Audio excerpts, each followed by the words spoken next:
More than sports now. More than crunch time. We rush like fourth down. I be taking wins. We don't mess with laws. I be taking wins. We don't mess with laws. I be taking wins. We don't mess with laws. I be taking wins. We don't mess with laws. We been on that paper chasing all that fashion. We been on that paper chasing what you ration. Been in the grind now. We ready for prime time. Ready for shine now. Be ready to get smile. On the rise, all eyes up on us now. Blast off spaceships till the touchdown.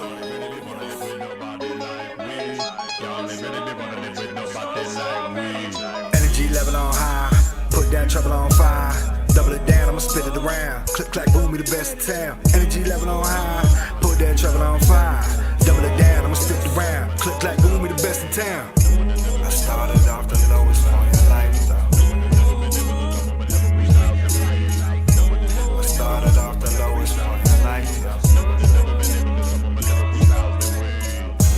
I started off the lowest point in life, though.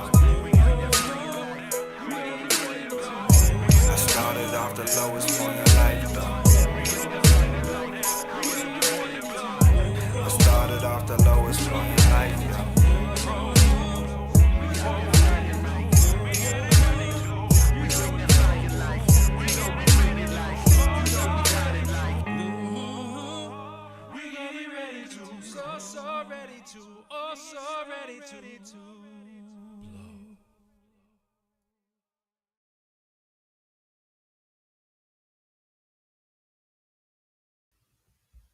Yo. Ooh, the light is kind of bright. Oh, it's kind of bright. It's kind of bright, but I'm gonna rock with it. Yeah. What's good, everyone? My name you is checking out the Pro Quo Show. You know what I'm gonna do? I'm gonna turn this from just my friends on FB and make it public because that's a nice look right there. And let me send that out. Bang. Cool. All right, cool. So we kind of official. I wasn't gonna do a show necessarily tonight. We have a lot going on, but there's a lot going on in the world too, and understandably, people got busy lives, things going down.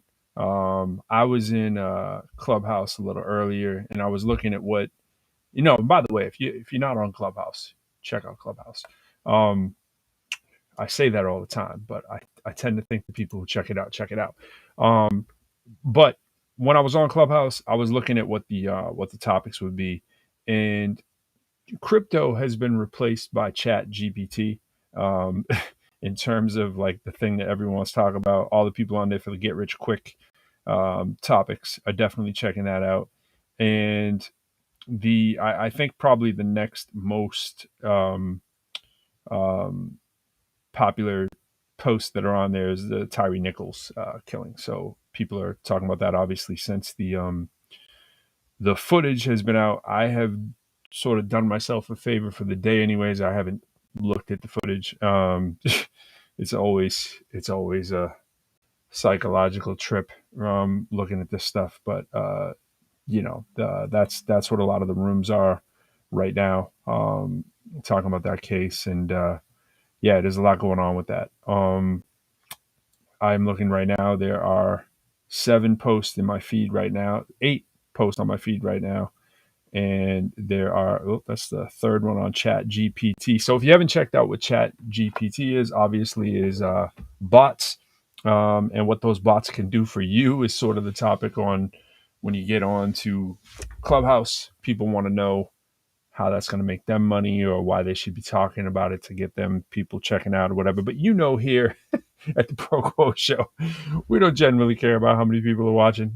We do it for ourselves, primarily first and foremost. But if you are watching, we always appreciate it. And I'm always stunned when I check the results of this thing like the next day and how many hundreds, if not thousands of people watch this and watch on replay. It's crazy. Because I'll be watching at any given time, and in my Facebook feed, there might be 3 to 8 people. So I'm like, where do you all come from? And they're definitely not going to YouTube because I don't even advertise the YouTube. Maybe I should. My YouTube page is youtube.com/lyrical of invasion. and the Pro Quo show as well. And shout out to my man Quo. We got a lot of new music coming. We have new Pro Quo music coming to radio. Freedom Corner, the track. You'll be hearing that at your local friendly college radio station or mix show, hopefully, and hopefully any station, really. That is on the Instant Brotherhood album. And Quo's got new music coming out on the regular. Some solo stuff and some stuff he's doing with his man Lexi. So shout out to them. I know they got stuff dropping, so check for that. Yeah. The is it, I forgot the tag name, but it's so dope. It's like Viking Trap God, I believe. That's a dope tag. Or Trap Viking. Hashtag Trap Viking. Check that out. But yeah, so I wanted to talk a little bit about, I sent just very last minute, I sent a link to the show. If some of the people that went, they don't even know they have the link unless they happen to be checking their Instagram little group chat I just made over there. But I figured I would just talk about it, and I wanted to extend the invite to anyone who happens to see it, because I just decided I was going to do the thing last minute. And so there was a music conference, and it was called Drill Down Level Up. And those of you who are on Clubhouse and check out Tommy Jackson's room from First No Play, y'all know what I'm talking about. It was ridiculous. I can share the website, I believe, if it is still up and functioning, which I believe it is. So let me give you a little screen share of what this is, if we can. We're going to go over to here. So this is what we're talking about. For those of you who weren't there, this is Drill Down Level Up, went on last weekend, really like 4 days. And it was just sort of I don't want to say a who's who, because it wasn't like names that are going to, just knock you down with, oh my gosh, those are the biggest names in the industry. What it was, though, was an incredibly high quality conference where just amazing songwriters and music industry reps and sync folks and agents and label heads and artists were all together, and not like a huge conference. This is the first one, so they're keeping the numbers kind of small. And you see there what's on the screen. I think you can see it says, are you ready to take your career to the next level? Are you wanting to build more sustainable revenue streams? Do you struggle with knowing what to do with your music? Are you looking to break into the sync market? And Tommy is sort of a sync extraordinaire. I think of him as like a mentor, not just to me, he's a mentor to so many of us that are out there in the app. And what he does is curates great talent. He brings them through his rooms that he does on Clubhouse, and he really teaches and mentors, which is the part, of course, I like, and thus the name Drill Down Level Up. So drilling down on the knowledge to help you level up. And that's exactly what it was. It was exactly as advertised. It was first class all the way around at a beautiful resort. There were tons of Grammy winners and nominees and just amazing songwriters through all genres. This was not, they pride themselves, First No Play, on being all genres. So all kinds of formats. So it wasn't like necessarily hip hop heavy. It was just music heavy, and the talent level was extreme. It was like, I felt fortunate to be a part of it. I had a chance to perform as well. I posted one of my things on my Instagram. Shout out to Crypto Girl. Yeah, I actually deleted the one I had myself by mistake because I was trying to save a room. I think there's a way to access it though for like 30 days or whatever, but I had hers, so it was just as good. But the level of talent was just insane. So that's what you see in there on the screen. I think if you click up to here, you see the industry experts, and a lot of which, unless you're really into the particular niche that it was, you may not heard of. Eric Hurt from Empire, great, one of the first people I met there.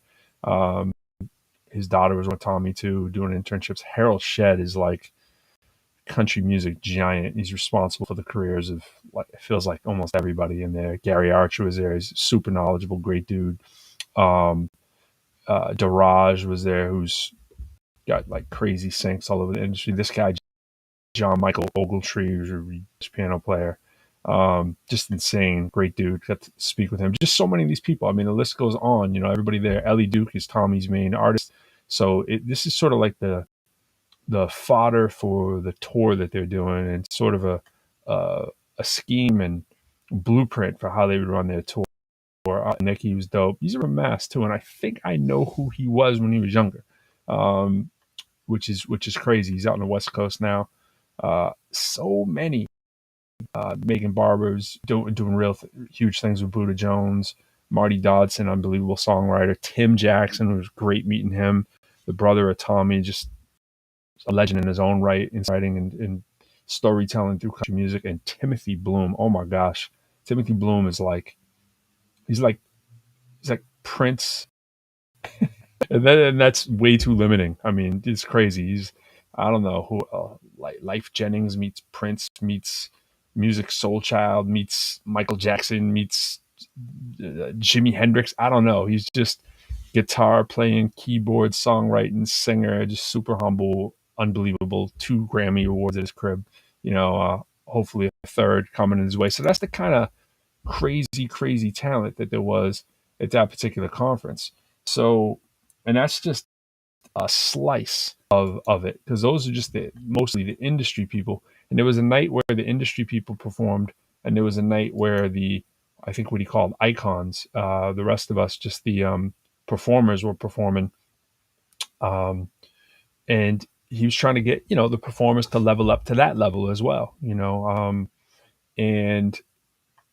if you even look at the schedule, I don't want to bore you with the details too much in retrospect, but if you look at about like what these things were really doing, breaking down the myths so we can better understand the basic fundamentals of music and the music industry, having an understanding of the fundamentals, getting to know how sync works, all that licensing side and what you need to know, and one-on-one sessions with the industry people, just like listening to your joints and just talking to them, be like, hey, this is what I'm trying to do. It was really cool. I did one with Diraj. It was really dope. Shout out to my man LD who came from Freedom Corner. It was just really, really cool. And the thing about it is, and Tommy's done a couple of rooms on it, it isn't so much about like, musicians go and it's all about the music with musicians all the time. But this wasn't really that kind of thing. It was like music was almost second. It was really just a family vibe. And so many people haven't had the chance, it's how this show started. You don't have the chance to talk to human beings, so you're doing things virtually. And that's exactly what people were trying to shed. This is the first time for a lot of people that there was any live performances for a lot of the artists that were there. They hadn't really performed live. If they did, it was once or twice, and it certainly wasn't in front of this kind of a caliber audience. And it was just dope. So I think people were super appreciative because of that. Also because of, testimony to the rooms that Tommy does. And I would just highly recommend, if you haven't looked into Clubhouse and you haven't looked into First Note Play, when they do a room, Tommy Jackson, that's a dude you should be following if you're serious about sync in the industry and just meeting other great talent, become so my apologies to not giving them any warning that I went up here, but I did last minute send in a little link, so people can't always jump in a live stream last second. People gotta get their hair did and all that kind of stuff, and or do what they're doing. And I know this time of night is tricky too, and with people going more and more out, Fridays at this time, as we know, 9:30 East Coast is prime time for people to either be getting ready or getting out there, and if you're on the West Coast, people just getting home and that kind of stuff. So I just wanted to extend the invitation, talk about how an amazing job Tommy did, the talent level. I mean, people always saying, where's the talent? And it was certainly there. Whether it's hip hop, whether it's songwriting. I mean, there was rock, there was country, there was folk music, like storytellers. There were people playing slide guitar, people, my man X-Man came out on stilts. I mean, it was just, it's hard to categorize. Nelson, shout out to Nelson Cade III. That dude's a 4-turn chair on The Voice, building with him for hours, and Jordan Lively, and just list just goes on and on and on. And to have the chance to commingle, if you were an artist, especially on the newer side, if you're like a new artist and you're trying to, figure it out, you get to talk to established veterans there. And I didn't even say anything about Percy Batty. Percy wrote, I Believe I Can Fly. You had oh my gosh, just the songwriting legends that were in the building, and I could go on and on and on, just talking about the icons, just and then let alone about the individual performances from the people who weren't even icons. Those performances were insane. So the level just was an incredibly high bar, and it really humbled you to be thinking like, okay, this is what we're calling the level here, and trying to be at that level, in whatever way that you do it. I mean, Henri Gill was there, music director for Alicia Keys for many, many years, just an amazing dude. Would watch him play, do his thing, and, Percy and Josh Logan, and just insane. That's all I'm going to say. Insane. So for those of you just stopping by the page or watching this in retrospect, shout out to Woo Bear, shout out to Tree.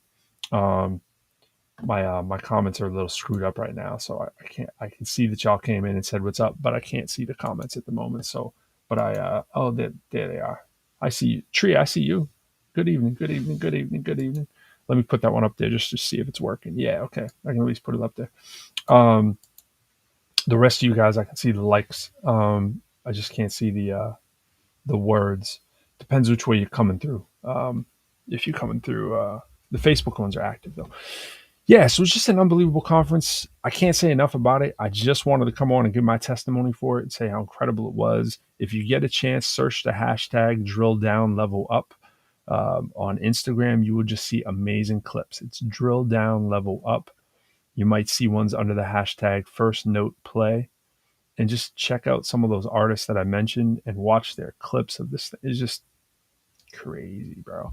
The beginnings of a tour, for the Broken Crayons tour that Tommy's putting together for his artist. And I mean, Ellie Duke, she's amazing.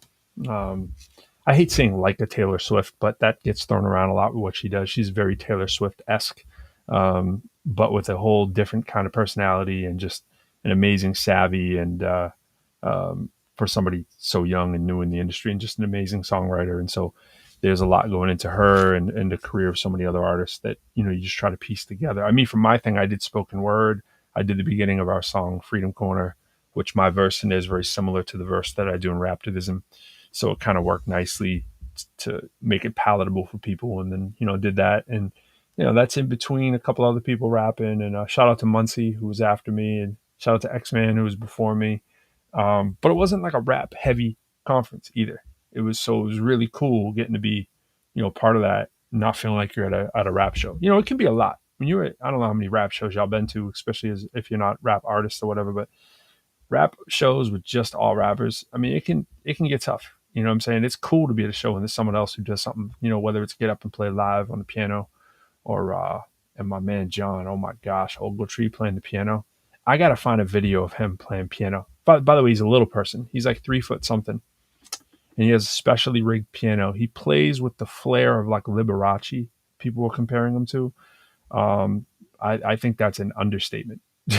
I saw Liberace as a kid too. My grandmother took me to Radio City Music Hall to see him, and I was thinking the same thing too, just because of the flair he plays with. He's like behind his back and all this kind of stuff. And his dude, just super dude, unbelievable talent. He played What a Wonderful World to open the show. I guess that's what Tommy does with them when they're out on the road doing their thing. And the way that Tommy even knows these people too. It's not like he just saw him somewhere. Like, I got to have that. Tommy was saying in the room today, he was the brother of somebody that he mentored in a sports team, because Tommy was a coach. And Tommy, just a crazy dude. Dude, you're talking sport coach, wins at everything he does. Wall Street. He was a bodybuilder. He was a high school coach. They won state champions. He's literally a movie. Like, they turned the championship, teams from most losses to most wins, kind of like next year kind of thing. He's had 2 of his mentees in football went and played the Super Bowl the same year. They're always on Clubhouse, giving their praises to Tom. He's just an unbelievable dude. And it's no wonder why so much success has followed him. His story is incredible. And, he curates stories. He's a storyteller himself. And his brother's a master storyteller on the guitar. And it really, really makes a lot of sense when you see it all come together. So that's enough about that for now. That's kind of what I wanted to talk about. I look tired. Must have been an amazing time. Yeah, no, it was a while ago. It's not just that Tree. I get these bright lights in my face. I stuck my light right in front of me, so I'm even having a tough time seeing the screen. So I'm like kind of wincing. Um, and no, I don't have that. I mean, it's been back at school too and that kind of stuff too. To teach and grind, trying to hit the gym. You know what I mean? Trying to do all that stuff. Um, but I am staring into this light that I've never had this much in my face. So I'm kind of like, because I never have good light in here. You know what I mean? So I decided to just put it front and central. Um, and you said wicked reminds me of Massachusetts. You said wicked. You look wicked tired. Wicked tired. You look pisser. Um, yeah, wicked. But I think I've probably talked enough about that. But the reason I also put in here, up in the title, the Drill Down Level Up First Night Play and Conferences, I've been in a lot of rooms and doing a lot of podcasts lately. I have a bunch of them coming out and more that I'm recording coming up. And it's connected to a lot of the music that we're releasing. Got a lot. Shout out to my man Jay Johnson. We got like a whole bunch of music coming out too. And I was talking about earlier, Quo's got a whole bunch of solo stuff. I got a couple solo things. Quo's got his other project with Trap Viking, Lexi, and Lexi's a dope artist out of Europe. Just a like Trap Viking. That's the name that suits him. So that's a different flavor. Shout out to Freedom Corner brand, and shout out to Freedom Corner, the single that we're promoting through next month. Um, we get a few songs on the charts right now, so we're trying to follow all that stuff up as much as we can. I got a bunch of college shows that I've been working in my schedule. Some I've been doing, some that I'm still booking and planning, and that's it. Trying to make it all happen, trying to fit it all into this little thing that we call life and make it all work. I'm actually doing an event tomorrow in DC. And if you happen to be in DC, there's a cool event that my man Mazi Mutafa, Mazi is doing. Mazi is the owner of Words, Beats, and Life, which is just an amazing outfit that I've mentioned multiple times. Um, if you've caught the show, they put together a lot of hip hop culture, and their stuff is community based, which is certainly what I love about what they do.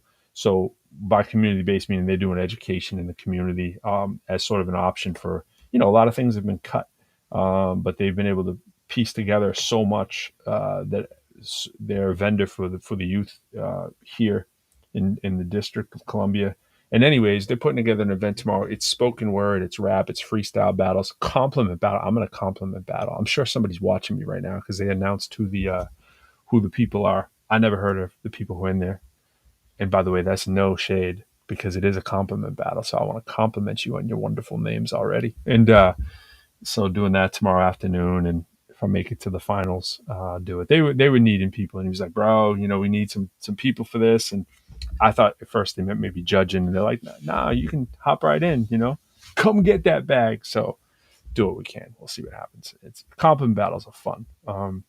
It's funny. I've never actually been in a compliment battle, but I've been to a couple, and I've tried to get in a couple, and I couldn't. But I've turned battles I've been into compliment battles before, where I just did it anyways before it was a thing, and now it's a thing. So it's cool. So it's like, dude, I really love that TiVo. You know, it's a throwback, kind of like Tim Tebow. Like whatever. You got to just come with the compliments. You know what I'm saying? Tree, is there any other way than being busy? I mean, we can chill. You know. And shout out to the people at Eyes on Skin. Did the little facial thing today, did the little thing. So shout out to them. They were throwing me in their reels, and so I was throwing a little couple promos out to them. Maybe that's why I look so tired. Just it's so relaxing. You know what I'm saying? Because when you're in the compliment battle, you want people saying, "Boy, you look silky smooth," and you don't want them to be lying. And I do not have baby smooth skin, so it's something that I got to pay more attention to now that I'm of a little bit more of an advanced age.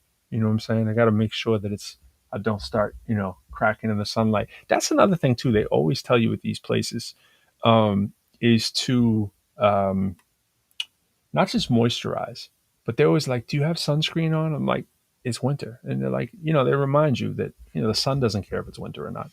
So put on the sunscreen. Don't just moisturize. Put on that sunscreen. Yeah. So that's all I really wanted to do. I wanted to get the testimony out there in the ether. Say that if you didn't go to Drill Down Level Up this year, well, there's always next year. And look for it at a town near you. Look up Words, Beats, and Life if you happen to be on K Street. I forget the name of the place it's at, quite honestly. I got to look it up. I should know it before I get off of here. It is at, let's see. I'm going to tell y'all because I shouldn't be announcing things and not say anything about it. Words, Beats, and Life. Here it is. I'm going to give you the full 411. It is called the Combine Finals. Special guest judges and performances. Search Eventbrite and look under Combine if you happen to be in this area at Eaton, DC, 1201 K Street, Northwest DC. It starts like 9:30 in the morning. This thing, I mean, like 11, I think is the real start time. People are getting there as early as 9:30, and it goes through the night. And by the way, shout out to Myverse, who when I came out to DC, she was the big name battle MC, and she is battling tomorrow in Herndon, Virginia. Coincidentally, right after this thing, I'm going to try to get over there. She's amazing. You've seen her on Nick Cannon, Wildin' Out. She's a dope MC. I hit her up yesterday. I was like, "Yo, you're gonna be out here in Virginia. I'm gonna have to go check it out." So that's just a skip and a jump away from here out in Alexandria and DC. It's just right around the corner. Not right around the corner, but we'll get out there. Boyish good looks. You're funny. Never heard of a complaint battle before. Sounds cool. You got a baby face pro. I appreciate you saying that.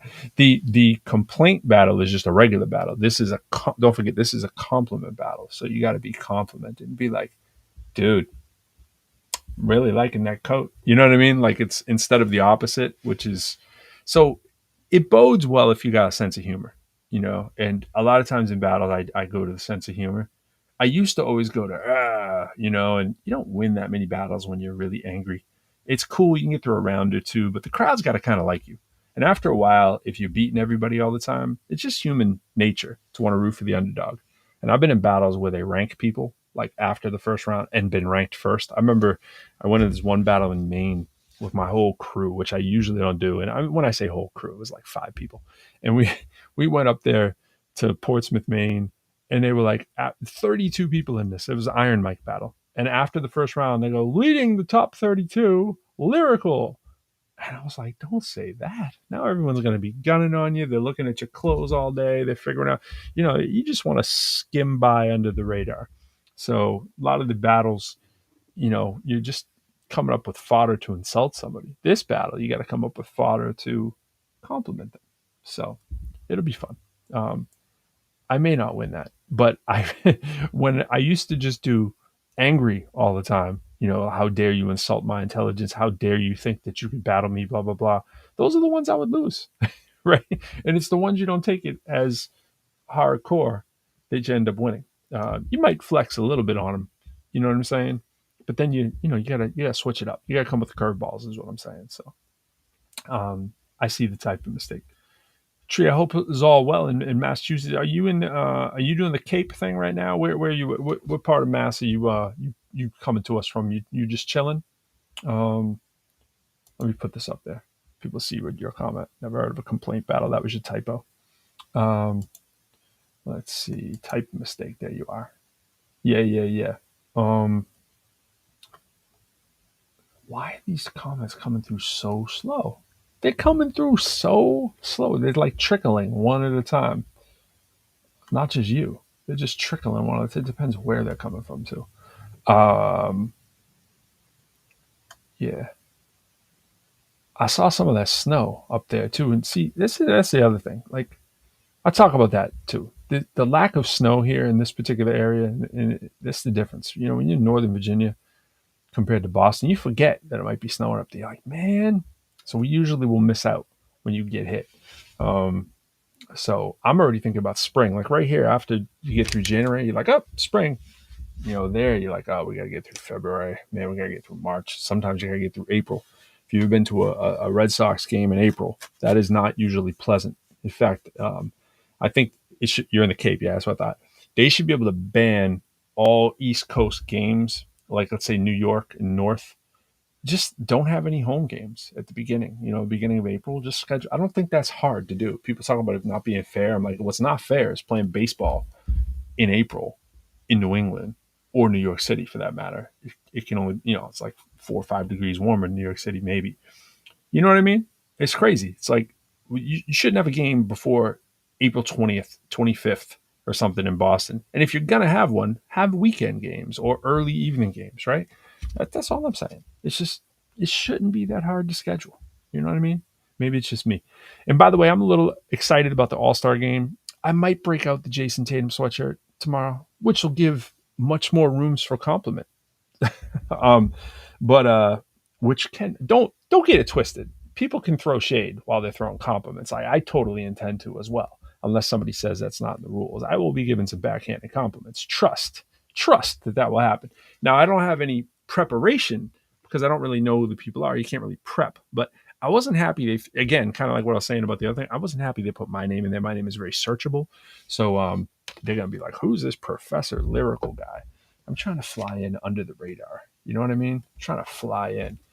Yeah, you know what I'm saying, Justice? That's what I'm talking about. Just no cold weather baseball. But back to the topic at hand here. I was switching over to you see how I was trying to slide right into the basketball? I watched Jason Tatum last night score 35. I also watched the Celtics lose to the Knicks. Right? Talk about rivals, but the real rivalry's tomorrow. We got the Lakers coming to town for the Celtics. Which is crazy. They just made a trade too, with a former Washington Wizards player. I don't know if he'd be playing though. Big dude, I forget. Um, uh, Forget his name because it's hard to say. It's not my responsibility to know his name, by the way. But my point is this: 35 points. Jaylen Brown missing the 2 free throws in overtime. Now, some of you who watch my Instagram feed may know that I like to shoot free throws every morning. I like to shoot 3-pointers. I do about 300 of them. These days, I probably only do about 10 to 20 free throws. I'm mostly more doing 3-pointers.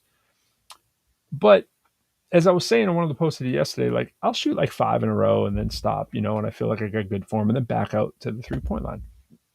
What are you doing in the NBA? Missing free throws, let alone missing free throws. I can understand one here and there, and I can understand one when there's pressure. But 2, when you're down 1 in overtime, when you had like a heroic comeback, Tatum was going crazy in the fourth quarter to get them back in it. He missed one at the buzzer, but it was a ridiculous shot. I didn't think he was going to hit that to win the game. It was a very pressure-filled shot, and he got one up with just a couple seconds left. Also within the end of overtime, it didn't go in. They got the rebound, and that didn't go in either. But they wouldn't have needed to necessarily be in that situation if Jaylen Brown didn't miss 2 free throws. I think it was 7 seconds left. You're down 1. He's going to line. You're like, okay, we're going to at least tie it. Probably go ahead. No. I was like, what? Bro, you can't come back against the New York Knicks and then miss your free throws, especially on a day where Tatum is named a starter to the All-Star team. And Brown's sitting there going, I'm just as good as this dude. Like, I'm gonna show the world. And he was playing pretty decently, but you missed 2 free throws. I'm just perturbed by people missing free throws. Like, if I, who doesn't get paid, goes into the gym pretty much every morning and shoots about 300 shots, can't like the Celtics insist that, okay, we're going to shoot free throws. This is kind of like my strategy with the cold weather. You'll see where I'm going here, Alute and Justice. Let me get that comment up there so people, because I agree with you. I agree with you. Let's get that comment up there. Shaq, that free throw shooter. Yeah, Shaq is not. My thing is this: just like you can schedule it to not have cold days where you're playing at Fenway Park or any East Coast city for that matter, right? Anything New York City or North, which is pretty much New York and the Red Sox, but maybe even extend it to Philly, right? Once you start getting down here, it gets a lot warmer. I understand. You can play in Washington in April, and it's probably going to be a pretty nice day, right? So I don't have that problem there. But just like you could schedule that, and they don't, you could also do this if you're the coach. Now, I remember when Jaylen Brown came in the league, free throws were his Achilles heel, and he's gotten much better. I got to give him credit. Jason Tatum shoots free throws at a pretty good clip, right? At one point, he hit like 30 in a row, I think a couple weeks ago, or whatever the number was. It was a crazy number. That's crazy in an NBA game when you're dead tired, right? Getting to the line and being able to still come up with like 30 straight.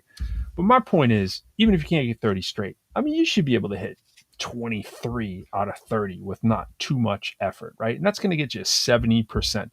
There's dudes who are just clanking these free throws, right? I mean, I think you should be able to hit 25 or more.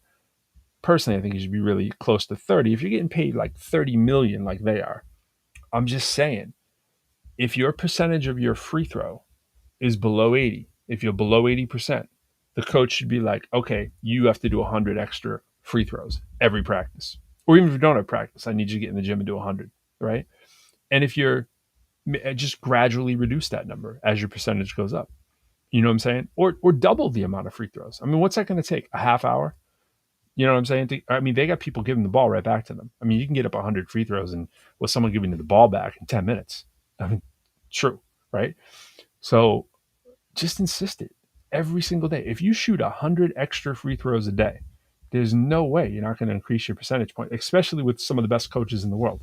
I went from like shooting threes. I probably went from with nobody on me, probably like a 40% 3-point shooter, to like 95. Like I can hit like 18, probably 18 out of 20 reasonable. I'll miss like 1 out of every 10, right? Maybe sometimes 2, right? But for the most part, I'm gonna miss 1 or 2.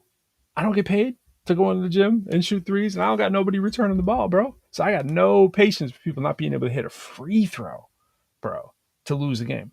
I know it's not, you know what I'm saying? It's not gonna kill my summer, right? It's not gonna kill me, but it's like these little games later that can change your seating, and then you're playing. I mean, you look at the East right now, you look at the Milwaukee's out there, you even look at New Jersey right now. It's like there's a lot of teams you don't want to be playing. Philly, there's a lot of teams you might not want to be playing. You better make sure your record's in a position where you have the home court and you got to buy. Not a buy, but you don't have to play somebody in the first round that you don't want to play. I know the way that they do the playoffs now is different. And the way they do the All-Star game is different too. So shout out to Jason Tatum making the starters. Shout out to Jaylen Brown, who is going to be an All-Star. But bruh, get them free throws up, man. Get them up. I can't watch that again. You know what I'm saying? You know what I'm saying? Alute be dapper. Alute. If we were battling and I was doing a compliment battle, I'd start right off with the name. Alute be dapper. He's a dope rapper. I mean, I had to come with that, right? He's got a lot of the loot. And that's why we put Alute first, not after. See, he be dapper. Dapper is what he be. When I battle Alute, he'll probably beat me. See, that is a compliment battle, Alute. That's what I got to do tomorrow. So I got to basically humble myself and say that you're the bigger man. You know what I'm saying? So that's it. That's it. So I'm looking forward to that tomorrow.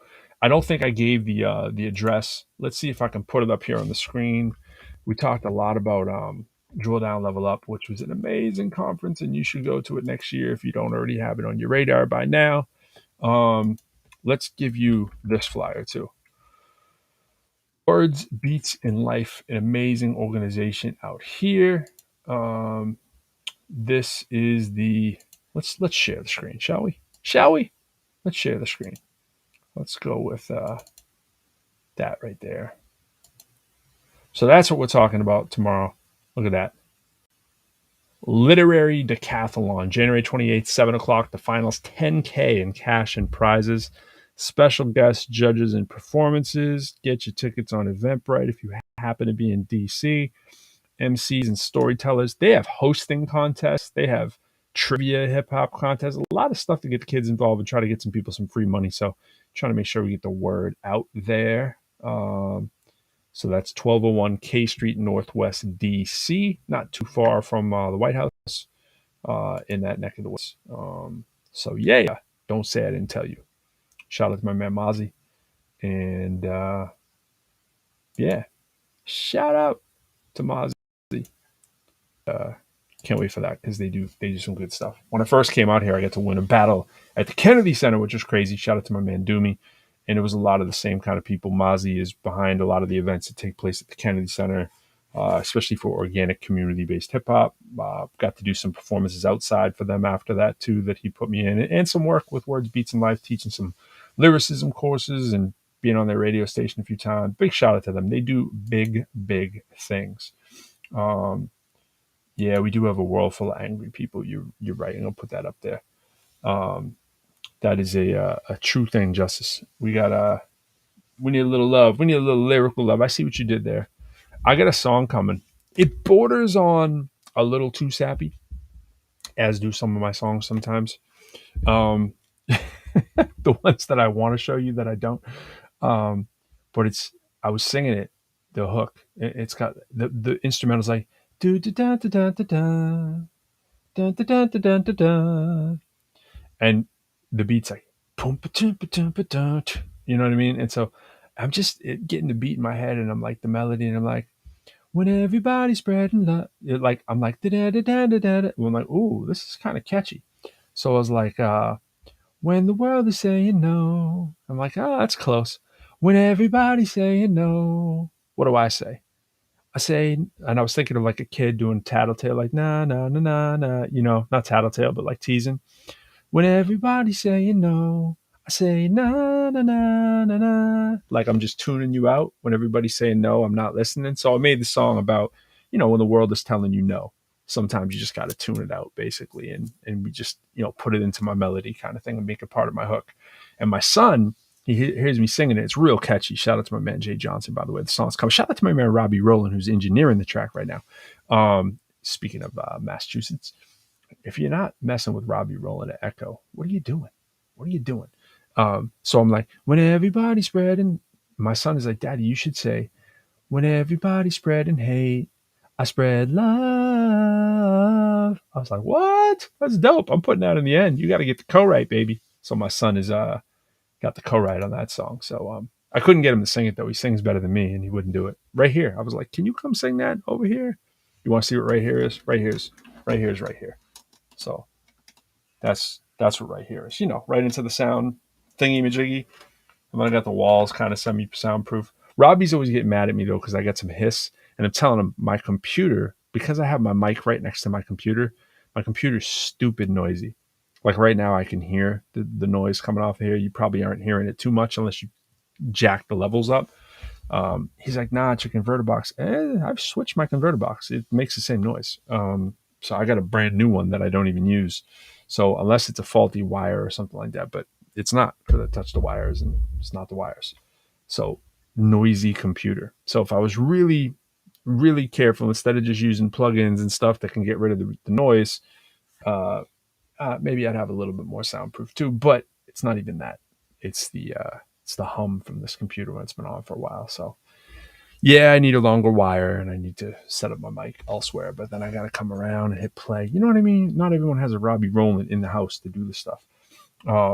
But yeah, so I'm looking forward to that song because it's, I say in the song, I say, they told me no at the interview. Really, it's been a few times, probably several now. I'm feeling pitiful, yo. You know what I mean? And it's like talking about, yeah, we've all, how do you feel like when you get told no for a job interview multiple times, right? You're interviewing. Shout out to my man C. Steez, who was going through that too. And he got the yes. And it's like how one yes is life changing. You know what I'm saying? That's kind of what the song is about too. And I was like, they told me no at the interview. Really, it's been a few times, probably several now. I'm feeling pitiful, no. It's such a powerful word. 2 little letters, though. Flip it around to a yes, and we feel incredible, yo. Sometimes it's hard to say yes with all this negative stress and all this negative press. That's why I'm doing my best. You know what I mean? Like, I forget what I say after that. That's why I'm doing my best to keep a positive slant look and outlook. Need to be reconfigured. My signature, my outlook. You know what I mean? Like, just rewire yourself up to try to think positively. It's tough with all the stuff going on in the world. We all know that better than ever right now. And that's why we do stuff like this, why a lot of us are doing live streams. Even we don't care if there's 20 people or 4, but you want like 200 people because it's cool to be talking to more people. But at the same time, it's therapeutic. It's just like hip hop itself, right? It's like when I write a rhyme, I'm imagining I'm going to be saying it for 20,000 people and 100,000 people are going to check it out. And once in a while that happens. You jump on your SoundCloud or your Spotify, and I'm on my SoundCloud and I'm looking, I'm like, why do I get this one song that has 200,000 plays and my others have like 2,000, right? You just never know. Some of them have 20, right? And it's all of a sudden something hits. And then, you know, you can become that person that has a little bit bigger sphere of influence. And that's what people are chasing all the time. But at the end of the day, if you're not writing stuff that appeals to you, it's you lose that therapeutic element, and then you can't put out better quality music at a time when the world maybe is ready to hear it, even if they're not ready at this moment, you know. So you got to kind of do it for like dress rehearsal, kind of, you know, how you would in the game kind of thing. Like, don't take any song too lightly because it could turn out huge. And so I met somebody at the Drill Down Level Up concert that I was hoping I'd meet. Her name is Jen, and Jen Masuba. And I was like, yo, I have to do a song with you. And if y'all know me, and I don't know some of y'all that well, but if y'all know me, one of the knocks against me by my man Robbie, and shout out when he did this project right here, happened to have it on the desk. Shout out to Robbie Rowland. Well, we did this project right here, the college project. I got one of them on my wall with all my students as producers and engineers and guest performers on the album. That was his way of saying, yo, can I engineer a track for you with some of these dudes that want to do collabs with you? And I told him, like, the first day I met him, I'm like, bro, I don't do collabs. I just don't do collabs. He's like, what? How do you not do collabs? Like, this was not too long after I put out the Infinity album. And it's like 2 years after it, but a lot of the songs were still being played and that kind of stuff. And he's like, bro, your stuff's on the air all the time. Like, everybody knows you from here to Maine, blah, blah, blah. You do tracks with all kinds of people. And I'm like, no, I do tracks with people I know. You know what I mean? Like, people that I'm really cool with, or if there's a concept that's really cool, it's going to be somebody with an arm's length. Because I'm not the extroverted, like, go out in the party, go looking for people, calling you up, hey, you want to do a track? It's just not in my makeup. So thanks, Tree. Hard to find album, too, because you got to search for lyrical. And I even have difficulty finding it sometimes. But try to find it on iTunes. It's like, what? You're better off finding it on Amazon. It's just easier. Lyrical Infinity, All Eyes. You do collabs, hopefully not for the money that people are going to pay you. Like, I've had people call for collabs, and my wife had answered the phone a couple, and we ended up doing a couple, but she was like, what do you want to charge? And I said, whatever is an amount that would make people not want to do it. You know what I'm saying? I realize it's different if you're not at a certain place in life, right? It's like, if you're needing the money or whatever, and you got value and you can charge someone $1,000 to get on a track, cool. Like, go do that if that's how you need to make your money, right? Totally not hating on that. I get it. But I was just like, I can't even be bothered. Like, I don't even want to go through the weird, awkward conversation of charging a peer to be on a song with me kind of thing, right? But that being said, you have to have a price. You can't just not have a price, right? For people that you don't know. If someone's calling you, hey, you really want to do a track? First of all, I need to like what you're doing, or I'm not going to do the track, right? It's just, that's it. Especially if you don't need the money, right? It's like, it'd be silly to do tracks with people that you don't think are dope. Unless you're making that kind of crazy bank, right? And someone's like, yo, here's 20 stacks to do. Like, oh, 20 stacks? Like, okay. Like, I'm not saying I'm not charging 20 stacks, right? But like, if you charge a 500, 750, 1,000, that kind of range, which a lot of us are, it's like, man, I'd rather not do the track, because if I need to charge you, it probably means that you're not on the same skill level. Not always. Sometimes it just means notoriety. And it's like, do I really want to do a track with someone I wasn't feeling initially anyways to just want to do it? But I get the argument. It's like, okay, maybe you just don't know them and they're dope, and you meet them tomorrow and they're trying to steal some of your press and publicity or whatever, blah, blah, blah, right? But then at the same time, there's people that are twice as big as me who I want to do a track because I like them conceptually, not because I think they're the dopest thing ever in the world sometimes too. Or maybe it is because you think they're dope, right? And you're like, oh, is this person going to try to charge me? I'd like rather not have the conversation. So I avoided it, like my whole life. I avoided it. Unless it was a good friend and we knew we weren't charging each other. That was it. And so people always be like, oh, what do you charge? I'm like, ugh. So I just started putting out blanket numbers for a while, and people would do it. Be like, okay. And if I like what they're doing, now I have a little different thing about it. But it's Robbie who made me change my thinking on that. He was like, bro, you just got to do it. And so we made the college project as a way to not say no to people who want to do collabs. So 20 college students that I had across at 4 different universities who were trying to do tracks, we'd Robbie engineer it all. And that's what the college project was. We put it out in 2009. And we worked on it mostly in 2008. We did a release party at LimeWire in Boston, which was like a 18 plus club kind of thing. And one of the former graduates of Bay State, where I was teaching as well, was the booking agent there. So it was really dope. And for a lot of those students, it reminds me a lot of what Tommy's event was like. It was like this kind of like all-star cast of people, because we weren't just putting anyone on the album. They had to be dope. We were like, and if they were, or not, I shouldn't say dope. They had to have talent. We couldn't just say, oh, I want to be a rapper someday. Like if you rapped, no, it's not going to work. So we'd thin it down that way. And then, you do some tricks to make some people sound a little bit better and get them confidence in some cases, right? You get it going. And before you know it, you have a really quality lineup of people in an album that doesn't sound like it's a bunch of college students. And you put it out and it comes together and they're all in the room and they're learning about the industry. And it's an amazing, for some of them, it's the greatest day of their life. I know because that's what they said, and their families crying and that kind of stuff. And Tommy's event was no different, just on a bigger scale. So it's what I really, really, to bring it full circle, really appreciated about his event, Drill Down, Level Up, which is the title that I have up on this thing. So again, shout out to Tommy. Shout out to Collabs, because the collab that I wanted to do, I went down there to find Jen. And if you haven't got a chance to search Jen's music, you got to do it.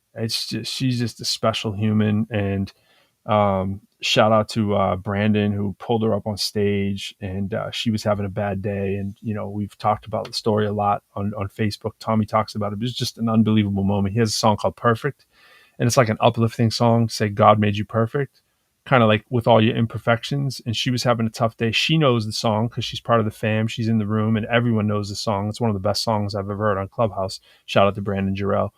And so I saw her within minutes, and I was like, yo, we got to do a track. I didn't even wait. And that's what I mean. People know me, know I don't do that. I saw her and I was like, yo, we got to do a track, because I'm like her biggest fan. She doesn't even know that. And she's like a human hug. That's what I was telling my son. He's like, what do you mean, Daddy? I'm like, you just want to hug her, And I wasn't even aware of, I guess she has documented she's on the spectrum for autism, which, okay, and okay, maybe that explains some of the stuff that I heard, floating around in the rooms, whatever. I'm just like, she's dope. She's a singer songwriter, and she just sings a lot about imperfections, about like just if she's having a tough day and what she's gone through and being bullied and that kind of stuff. And she's just so like, her stuff is a walking kid story. And come to find out, she has an album for kids to listen to like de-stress out. And I'm just like, this is so smart and so perfect. And she has a song right now that you can search out there. I probably will say the name a little bit incorrectly, but it's essentially like, today was the best day that I've had in a long time. In fact, it's on my Instagram. And it is, in fact, if you go to my Instagram, which is Professor Lyrical, and you scroll down it's called, there it is. It's The Best Day I've Had in a While by Jen Musumba, Musumba. And it's just like this humble little song. She's just playing her guitar on most of her songs, real basic. It's really stripped down. Some might say too stripped down on some of the songs. She could bring the production up a notch and to get people's ear who are looking for that high production and still keep it her, And I think that's what Tommy's trying to work with her as well. But this song is like a home run just the way it is. I mean, because you're talking about it. And she revealed on Tommy's show yesterday, the song is not about her. It's about somebody who was having a bad day that she was working with, a student at something she was doing. I forget the details. And she said, do you mind if I write your story? Because that's kind of familiar to her. And she's like, she took the kid's words, kind of like me taking my sons and making them the co-write. She took the words he was like, this is the best day that I've had in a while. And it was just the small things that made it a super good day. So check out her. You will definitely smile from it. Now, is it like, the musically greatest thing you've ever heard? No, that's not her thing. She's not trying to be the greatest musician of all time. She's not trying to be the greatest singer of all time. That's not where the appeal is. The appeal is it's just a human reaching out and saying, yo, check me out. I got some skills. I'm a creative human worthy of being listened to. You can probably relate to my message. And it's very much in line with the song that I'm doing called No. And I told her when I got there, I'm like, oh my gosh, I have a song you'd be perfect on. And she's like, let's do it. And I'm like, well, it's already in production. It's in the engineering phase. It's like, maybe we could do a remix or something. And she was like, let's do something now. And I was like, well, I didn't mean right now, And before you knew it, she was doing a song with Brandon and Jay and JLC. Just the talent is just crazy there. And I was like, yeah, let's do it. So we did something in the hall. I think I have it posted in either my story or on her page somewhere. We're all doing. I did a verse that I have, and it was a remix of a Her song, and it was really really dope. What up, Jay Cruz? I see you in the building. I was shouting out your stuff at the beginning, and I forgot the hashtag for Lexi, but I believe it is Trap Viking, which is the dopest name ever. If that is not, that is the dopest tag ever. So Lexi gets stuff dropping. I believe today. I know you got stuff. There's J. Cruz solo stuff. There's Lexi with Jay. There's Pro with Jay. There's Pro with Pro. There's a lot in the Freedom Corner stall. Speaking of Jay, there's Jay Johnson out there. And speaking of other Jay, there's JB Trap Viking. Yes, sir. And speaking of other Jay, JB on the production of Freedom Corner. Look for that in February near you. So yeah, man. Just Jay, I was just telling him about the conference. And just how crazy it was. I don't know if you get a chance to talk to LD yet, but it was just, for LD, it's like, it was crazy for LD, and LD is not even like a regular part of the Tommy rooms. You know what I'm saying? And so to know who all those personalities were and to see them come, bro, like watch this video back when I'm showing like the names and stuff who were there. Just unbelievable, bro. The quality of people who were there performing, and just the genuineness of it all, because it was like no BS. It was like people weren't trying to fake each other into believing they were the biggest thing in the world. It was people who were super huge. There's one dude who had 20. Check this stat out, right? He has 20 number ones in a row. 20 number one records in a row. And so, it's mostly in country. It's like the dude is like behind Garth Brooks and Shania Twain and all that kind of stuff. And just every record that he put out was a number one. 20 records in a row. That dude was there. He's also 91. When I looked up his bio, I was like, damn, he didn't even look 91. It looked like 75 or something like that at the most. He was there, and Marty, and just these in a row, right? And then there's another dude who has 10 number ones. They weren't in a row. You're talking Grammy upon Grammy upon Grammy, right? And Timothy Bloom with his 2 Grammys on the shelf, and he's up for a third this year. Timothy, if you haven't heard Timothy Bloom, oh my gosh, he performed. It was insane. Tommy walks up to him and he's like, yeah, I want you to right now just make a song up about, I don't know, the people taking requests in the audience. He's like, make one about your daughter. What it felt like when your daughter was born. And he's like, right now? He's like, yeah. So Tommy's just interjecting and stuff. And so some of those moments were priceless. And I was just talking about the priceless moments of the show. But the best part is like, there's nobody in there being like, yo, I'm the greatest rapper of all time. We're going to get signed, and, the stretch limos outside and all that stuff. It was just real kind of organic. And you might be talking to someone who's incredible. So the thing is there were scores of dope talent who weren't performing. Like, shout out to my man Jay Cabrera, right? Jay Cabrera, who does his show that, had us as a guest on. I think I was on there with Fee as well. And the dude is an unbelievable singer. And I walked in and I'm like, yo, what time are you performing? And he's like, oh, I'm not performing. And I was like, what? And I'm like, this dude can blow. And he's like, nah, it's just, Tommy has can only has so much time. And the level of people who were there just as artists who weren't performing, insane. So all of a sudden you're like, oh my gosh, I need to be thanking my lucky stars. I even have a little spot in this. Yeah, Timothy Bloom is like freaking Prince meets Jimi Hendrix. That sounds crazy until you listen to his body of work. I already knew going down, and then to see him live, it's just insane, I'm not saying he plays guitar like Jimi Hendrix or anything like that, but he's got a blues feel, a blues R&B songwriter kind of thing, with dope piano player, dope guitar player, plays all the instruments on his albums. And he's up for one with Diana Ross, a Grammy this year. It's like crazy. He's a songwriter for a lot of people out there too, which is the way a lot of people get on, but it's just, you don't know who the person sitting next to you is. So this one dude, he walks up to me and tells me he's a rapper, and he's like, oh yeah, I'm performing. The second he said I'm performing, I'm like, oh, this dude's a problem. Didn't look like he was a problem, probably much like I appeared to him. And he's like, hey, just want to meet you. He walks up to me and, LD. And I'm saying to LD, getting back to the room, like, I just can't imagine this dude being a monster like that. But he has to be. This is the fun part. So it's like digging for, like looking for Easter eggs. It's like, so go back to the room and I'm checking out his page. I'm like, oh, dude's a problem. Shout out to Muncie, man. That's my man Muncie. Uh, he's from Detroit. He's a problem. You know, you listen to him, he's like, doesn't come off like it. And so the refreshing thing is nobody came off like it. You know, Brandon Jarrell's song Perfect is one of the best songs I've heard of the year. It's just like another song. You'll probably have trouble finding it on social media, you know, unless you really know who you're looking for and how to spell the names and all that kind of stuff. Find the Instagrams. And the people who know. There's a reason 7 or 8,000 people are following him. You know what I'm saying? And but other people get on the page, there's 300 people following them, and they still don't necessarily know who these people are yet. And they get into a room like that, and they're positioned as in the best possible light. Like you can see them, as, you can see their superstar. You know what I mean? And when you and then on the other side, there's always going to be some people that posture a little bit bigger. You know what I mean? Like, oh, this person already looks like ready to blow. And then you realize they don't really know what they're doing yet. So, and that's another reason why Tommy has them in there. Somebody who looks like a star, walks like a star, talks like a star. But then you talk to them and you realize after talking to them for a few seconds, oh, they really don't really know that much about the business, you know?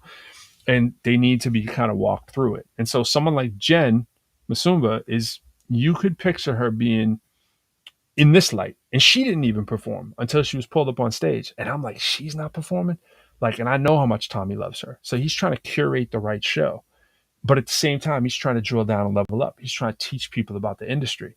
And he got on his red face moment, as he calls it. He was ripping people out because he paid for his own money for a lot of people to go to this who couldn't afford it. He did this thing called scholarships where he paid, I think, partially or fully for certain artists who couldn't afford it and different people. And he, at one point, he said, raise your hand if you got a scholarship. There were like 50 hands that went up. I was like, oh my gosh, you know? So if they didn't have it like that, he wanted to make sure that they could come and learn, right? And, but a lot of one of the best sessions of the day started at 9 o'clock. And I'm just rolling in just about 9 o'clock. I'm out actually shooting baskets down the street, getting my workout on. I'm in the gym, right? I'm looking at my clock like, oh, I'm going up to my room at 8:50 to go, you know, take the shower and get there. You know, and I stroll in right before it really starts popping off, maybe a few minutes after 9. And there's a difference too. It's like, might not be my first rodeo, where a lot of people, it is definitely their first rodeo, you know? So I'm there mad early. Tommy's there mad early. He's been up all night doing this thing. You know, he's killing himself for this thing. And so he let people know, because people started asking, amazing artists too, ones that I know and really respect. They started asking some questions, and I was like, uh-oh, they missed the fact that somebody asked that question. And he's like, yeah, we already did that. We're not stopping. And then he did like a soliloquy on, you know, the whole issue with people not being on time. And he's like, it's one thing if you're not on time. It's another thing if you got a scholarship to come here and I paid for you. You out partying and you can't make the 9 o'clock session. He's like, what are y'all thinking? And I was actually glad to hear him say it. I'm like, bro, you were not that cool. You don't know. Shh. You know what I mean? You don't know. I mean, a lot of the stuff, truthfully, like, for those of us been in the game for a while, we know a lot of the stuff that's being said. We don't know everything, but we know a lot of the stuff, and we can maybe be afford to be the ones that are a little late. But a lot of times it's the OGs who are in the room, because we know we don't know everything. You know what I mean? We also know we know something, but it's like it's the Dunning-Kruger effect, which is the whole, you know, phenomenon of people that always think they're smarter when in fact they're the ones who know the least. And it's the people who are smarter that feel that they know less. And so that phenomenon is on display. He didn't put them on that kind of blast, but he was like, look, he's like, I don't know what y'all thinking. He's like, you got legends in this room, and if you're not where you want to be and you need a scholarship to get here, which means you don't even have it like that, what are you doing?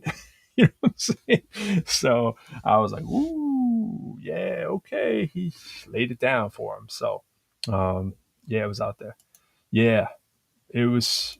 Yeah, Jay, it was crazy, man. I know you had your situation too. It was like, oh man, it was good that just, you know, we were there though. You know what I'm saying? We got to take it all in, and you know, you do some networking too, which is amazing. And you meet the people that you need to meet and see it go around. And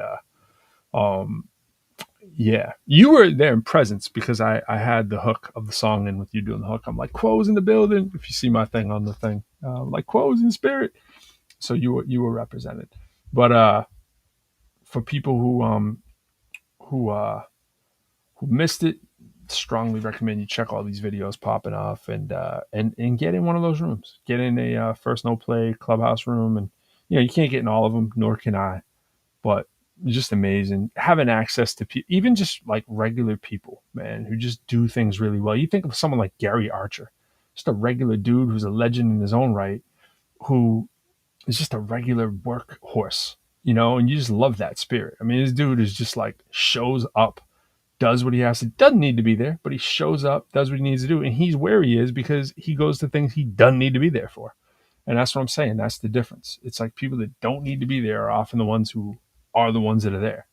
The ones that just find a way to get across the country. Dude's doing, I'm sure, pretty well, and he's the DJ that you see representing. It's like Gary Archer's coming to this thing. Yo, that's crazy, man. The level's crazy, but you don't see like 10 or 15 DJs on a level below that coming out to something like that. Where they could learn a lot too and have all kinds of exclusives and access to these artists. A lot of Grammy winning ones and a lot of ones who there's probably a lot of unwon Grammys in that room that are going to be coming. I was saying within 10 years, man, you could probably add another 10 Grammys easy to the collective body of people that were in that room. I mean, you might have that next year, honestly, with some of the heavyweights that are in there, with multiple ones coming from multiple people. But I would imagine 10 new ones coming from people you don't know. There was one of the music things I have posted. I'm like, all three of those people, I can imagine having a Grammy. The little song we were doing in the hall, the talent level is crazy. When you feel like, truthfully, like I've made no qualms about saying I know my level of ability. When you feel like the least talented person in the room many times, that's a high level, because I don't often feel like that. You know what I'm saying? I was like, oh my gosh, this is where the people with the real talent come, talk about humbling.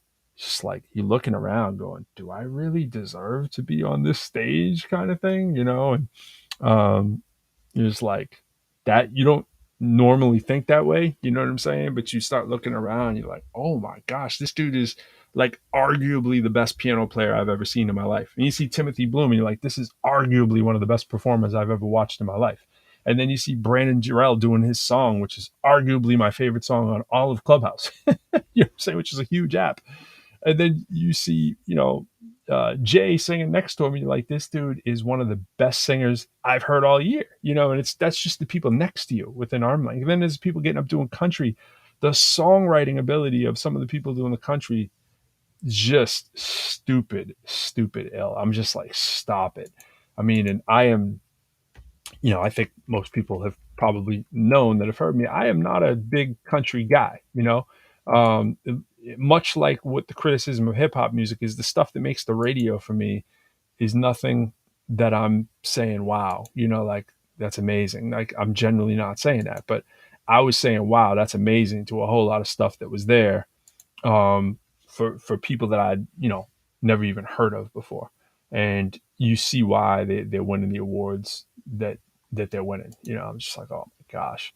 I was trying to look up the names of a couple of them, but I'll get them wrong. But bro, some of the songs, like just the schemes that they were doing or whatever, was not average. Shout out to my man Brian Parker too. I get to meet him and his kids at the table, which is crazy.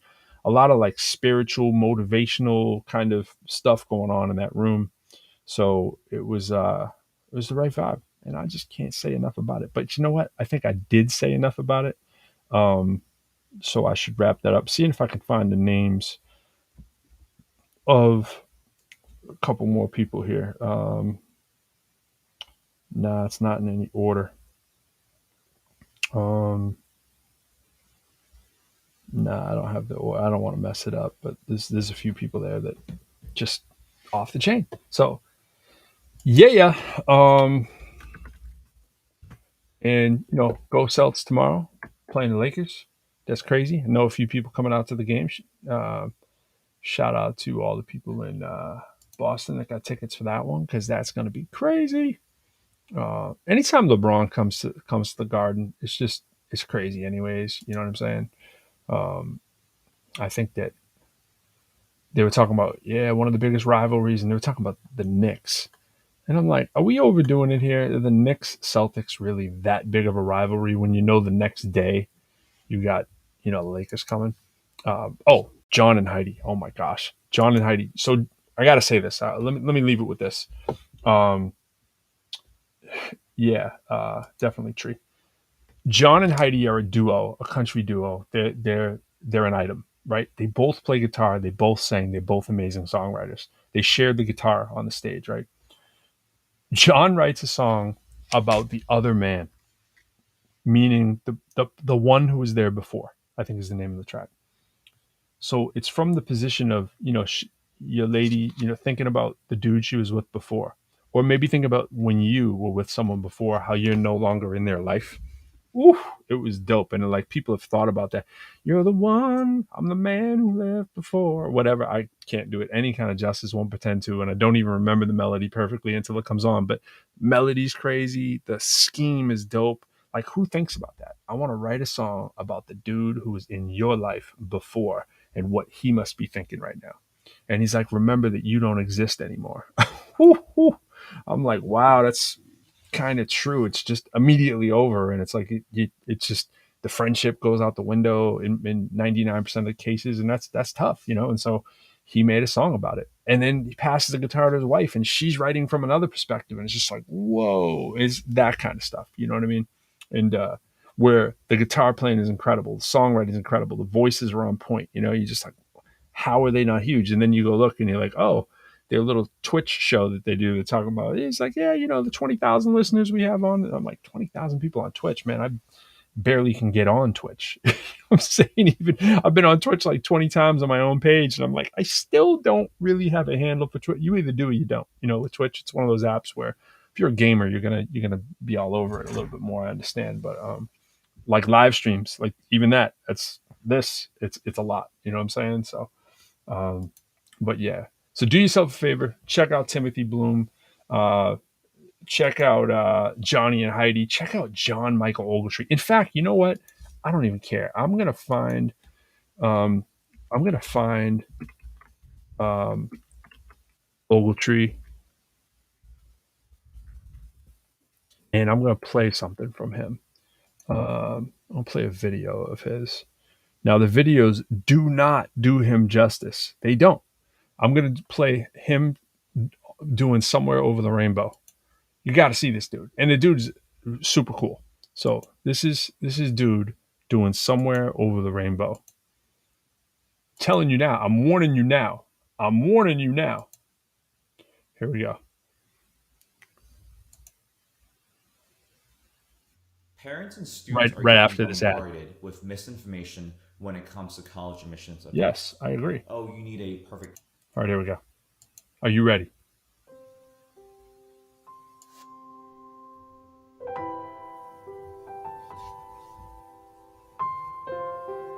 And this dude is a showman. His arms are flying all over the place on stage. He's like a DJ turntablist behind his back and all that kind of stuff. Watch this dude.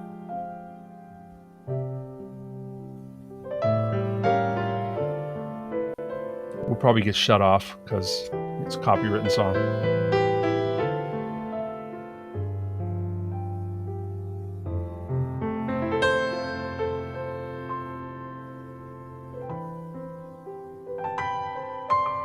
Oh, you just wait. This is dope, but you just wait.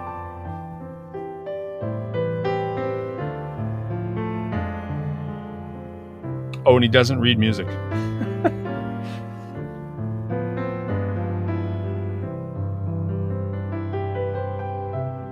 It just comes to him and he knows how to play it. You just say something to him and he can do it. And if he's heard it, it's a wrap.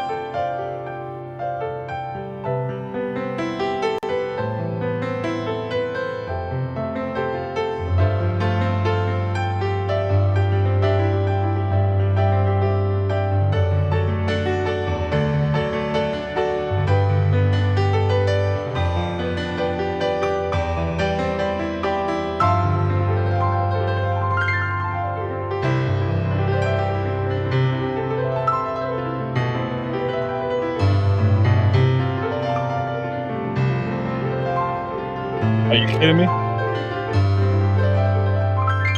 Look at him now. Now he's feeling it.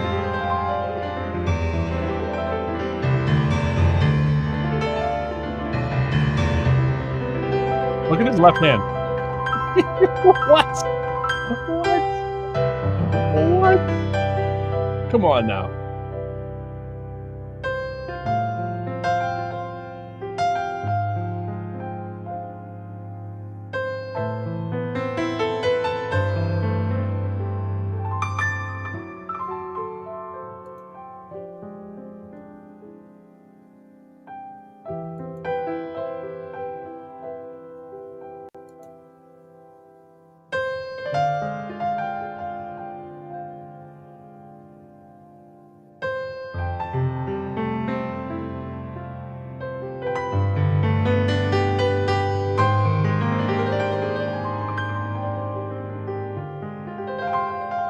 Stop it.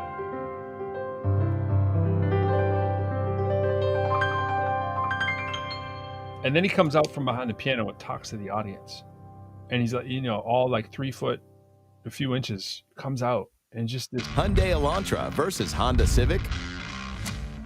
small man with incredibly large spirit comes out and just he talks about the difficulties of like, just making it to the bathroom and being able to use the sink and stuff, like when he's in the hotel, you're trying to open his windows and he can't get the right angle to pull the window shade open, and talking about how difficult it is and how most people don't even understand, and they never will. And it's just crazy the level of skill there is, and that hardship on top of it just has people going, oh my God, like this is unbelievable. And, talking about motivating, just seeing people on top of their game at that level all over the place.